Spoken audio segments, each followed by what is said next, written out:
Vie pratique. Radio Laser, à vos côtés. Radio Laser, à vos côtés. Nous allons parler à présent sur Radio Laser d'orthographe, mais pas que, avec Catel Gassin, formatrice en orthographe et en technique de mémorisation. Bonjour Catel. Bonjour.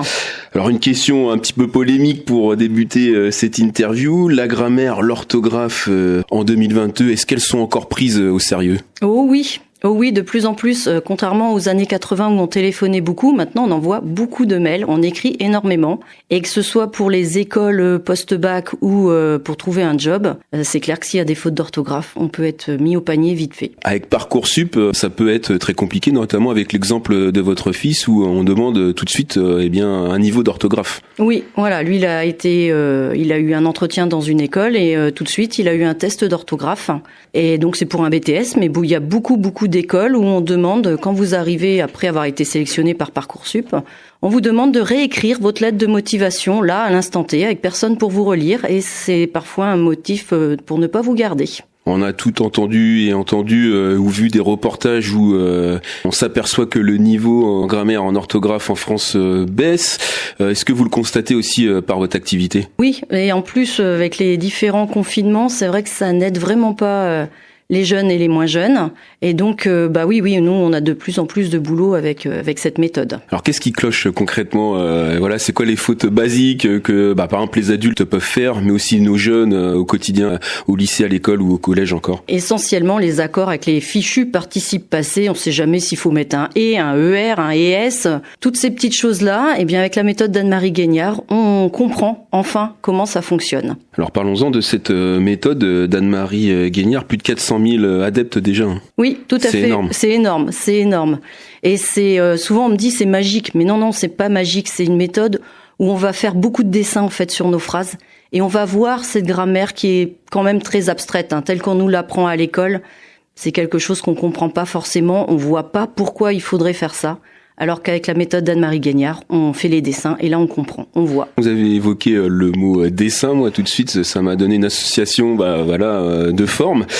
Concrètement, est-ce que vous avez un exemple à nous proposer de cette méthode pour qu'on puisse bien s'en accaparer un petit peu, ou du moins voir comment ça fonctionne ? Par exemple, on sait que nos deux auxiliaires qu'on a en français, être et avoir, pour nous ça va être des rois. Et donc les autres verbes vont être des princes. Et on va repérer que si on a un roi et un prince, on va faire certaines choses. Par contre, si on a deux princes, le deuxième va forcément être à l'infinitif, par exemple.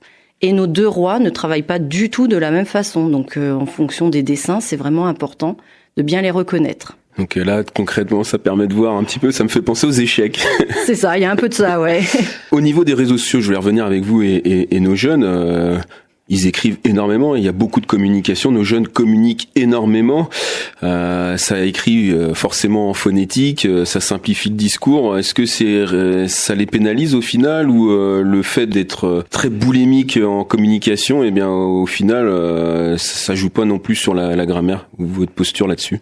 Ça tel qu'ils écrivent vraiment en mode texto, ça les désavantage parce que quand il faut écrire à l'école, ils ont tendance à écrire comme ça. Puisque c'est comme ça qu'ils écrivent le plus souvent. Et sur des gens un peu plus âgés, moi je sais que mes enfants, quand ils m'envoient un texto, je ne comprends rien, quoi. Et ça peut être aussi des problèmes quand on écrit le bateau est amarré à la chaîne et qu'on écrit chaîne comme l'arbre, la personne qui lit le mot ne va pas comprendre ce que ça veut dire en fait. Donc c'est des gros problèmes de compréhension pour la personne qui est en face. Communiquer, mais se faire comprendre, on le voit bien quand c'est avec les raccourcis, c'est deux choses différentes parfois. Exactement, ouais. Oui. Mais c'est vrai qu'ils ont moins de scrupules à écrire du fait que ce soit un texto et que c'est normal de faire des fautes, du coup. L'écriture réseau s'apparente un peu à l'écriture parlée. Nous, oui, c'est ça. On la connaît bien en radio. On écrit souvent en phonétique pour essayer de comprendre, notamment sur les noms, etc.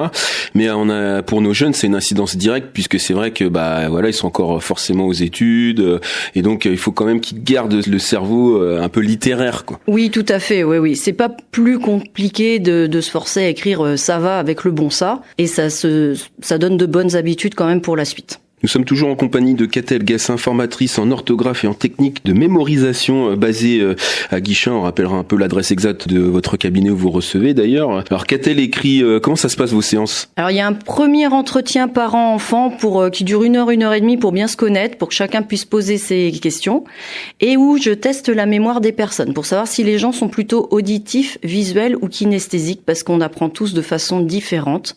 Donc que ce soit c'est le son ou même l'orthographe. Et après, moi, ça me permet de faire un devis pour cibler le nombre d'heures. En moyenne, pour l'orthographe, il faut 14 heures.